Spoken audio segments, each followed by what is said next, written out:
Hey everyone, I'm Remember Gaming, welcome back to my channel and welcome to a monster analysis on Hookuai.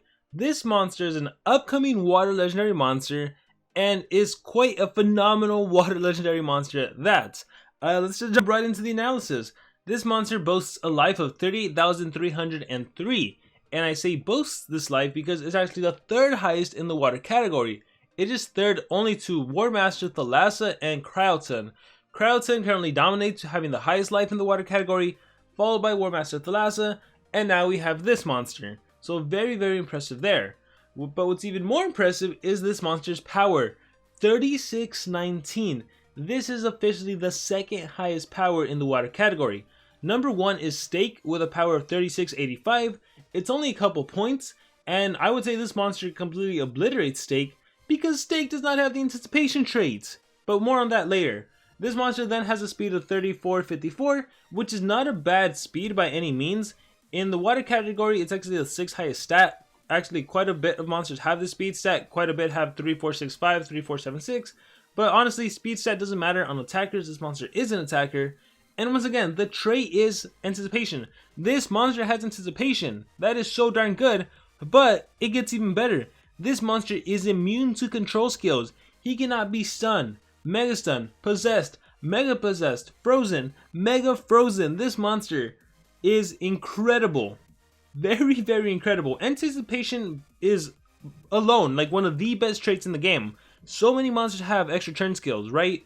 Like, yeah, there's the typical Xyla, Voltic, Charmless, but even like your everyday monster nowadays, like Social Point throws in an extra turn skill. You know, a lot of the War Masters have an extra turn skill. Ragnarok has 2 extra turn skills. He has a skill that mimics Babari's skill, grants him an extra turn. He has a turn transfer skill. Necromancer has 2 extra turn skills, a sub extra turn skill, a turn transfer skill. Babari has extra turn skills. Like, everyone has an extra turn skill nowadays. Sherzar has an extra turn skill. So having anticipation is super useful. But on top of that, this monster cannot get denied. That's incredible. So, you know, even if you're facing a War Master Sherzar, he's not going to deny you with random spellbook. It's not going to work. Even if you're facing Ragnarok, well, Ragnarok's a bit different. He can trade, disable, and do other stuff. But even if you're facing a Thalassa, actually, Thalassa might not be able to deny you in the right circumstance. So more on that in a little bit. As for Relics, this monster can hold the sword and the essence, which is just like, what the heck? I mean, it's the exact same thing that Kain can hold, and that's what makes Kain really good. For sword, it's easy, right? A Solaris sword, Jakugan sword, whatever sword just deals extra damage. Like, I recently got a Jakugan sword, and I leveled it up to 32. And I always forget that it deals an extra 9,000 points of damage. And I'm like, whoa, I'm OTKing people thanks to the Relic. Incredible. And then the Essence. If you haven't set up Uriel's Essence, oh my goodness. Even if they kill this monster, the fact that he comes back with full stamina, oh my goodness, he's going to be a menace yet again. So, incredible relics for this monster. Incredible trait. I can't get over it. And again, the second highest power in the game. But I'm sorry, like, move over, Stake. You're not a... Like, compared to this monster, you're just not on this monster's league. Let's just get into the skills. Actually, books. This monster is going to be in the C book, Evil Legion books, and he is a villain. So, he actually looks a lot like Spherenus. So, he's like a more demonic Spherenus, or more evil, if you will. Too Many Teeth. Deals moderate special damage, applies bleed. It's a spammable skill, costs 24 stamina. We have another version, Nuclear Ray, which deals moderate special damage and applies sunburn. It's very nice that you can either choose bleed or sunburn, with myself going for sunburn because that also reduces the accuracy. But you're actually not going to need the skills, and we'll talk about that in skills group 3. Trembling Step deals low water damage to enemies, 50% chance of applying guard down. Interesting, but not going to be needed. So on to skills group 2, we have Power of the Deep. Applies precision to itself, applies damage boost to itself, and applies protect positive effects to itself. This is very interesting. This is something I haven't seen in a while. So normally I don't really care for self skills. Like, a monster can be like, I'm gonna give myself 5 times damage and increased accuracy. But you know what? What happens on the next turn? The enemy can easily just remove your positive effect. So I've never been a huge fan of self skills unless they can set up, unless it's a self skill that gives yourself evasion, unless it's a self skill that gives yourself an extra turn so you can immediately benefit from your self skill. But this monster takes it a step further by applying that protect positive effects. So even if the enemy does a skill that removes positive effects, you're going to keep your damage boost and your increased accuracy. So I like it, but I still don't think it's needed on this monster. But this also begs the question. I feel like this is something we're gonna be seeing more often with skills. We're gonna be having more skills. Like I can only imagine in the next set of monsters, a monster that gives himself double damage, increased accuracy, and protect positive effects, or just similar things like that. Because we're seeing so many monsters that can apply nanovirus, so many monsters that can remove positive effects. Like that's the first thing they do when you read a skill description: remove positive effects, then deals damage, then applies sunburn. Remove positive effects, then does nanovirus, then does X, Y, and Z.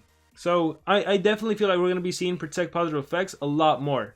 But with that said, let's move on. Claw Swipe deals moderate special damage to enemies, applies bleed.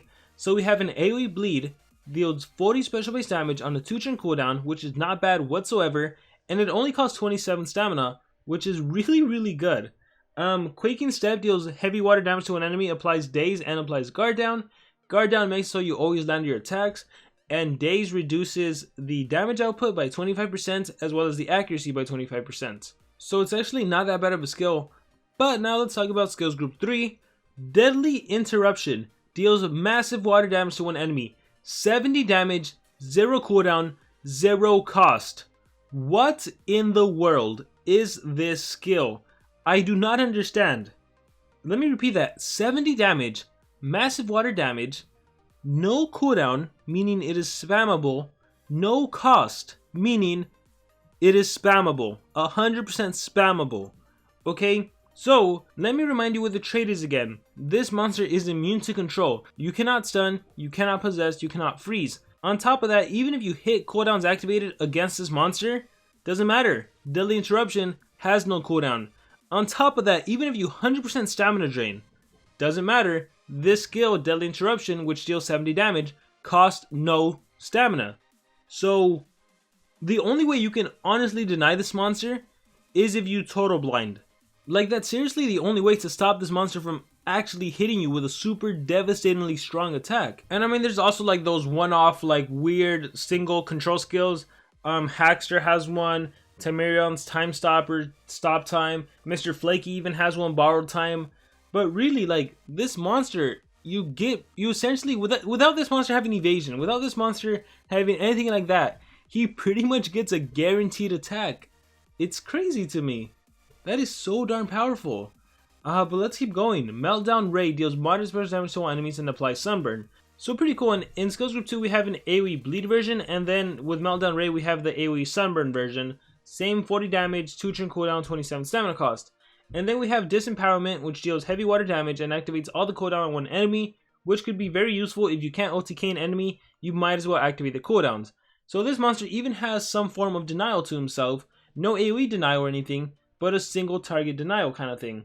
Alright, and then for the ultimate, removes positive effects from all enemies. Very good. Like I said, pretty much every skill that removes positive effects starts off like that. Deals massive water damage. And what's funny is that the massive here is only 65. Was the massive on Deadly Interruption is 70. And on top of that, it applies Mega Freeze to all enemies. What the heck? Okay, so we're going to remove your positive effects.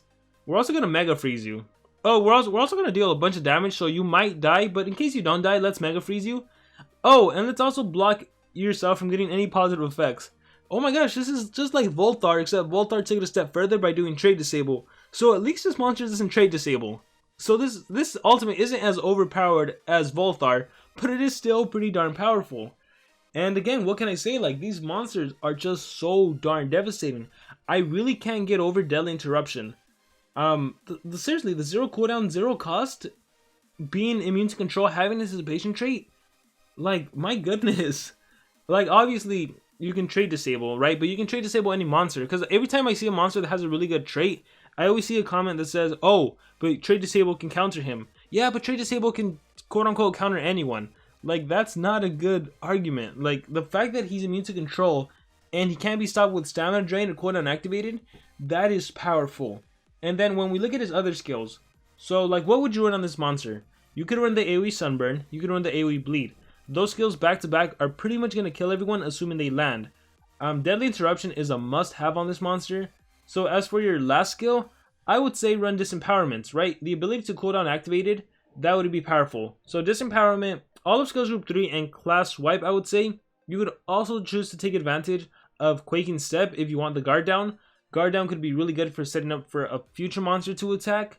And Power of the Deep, personally, while I do like that attempt to protect the positive effects, I don't think that setup is worth it. The precision of the damage boost, like, yeah, sure, you'll land your Meltdown Ray and it'll be 60 damage AoE, and it's not gonna miss, but nah, I think you're better off doing Meltdown Ray on turn 1 and Class Swipe on turn 2. That's better than setting up with Power of the Deep and then doing one of the AoEs, right? Because even if something lands, like if the Sunburn lands, that's gonna reduce enemy HP and accuracy, and then you can AoE bleed next turn, but most of the time I feel like you're gonna OTK with Deadly Interruption.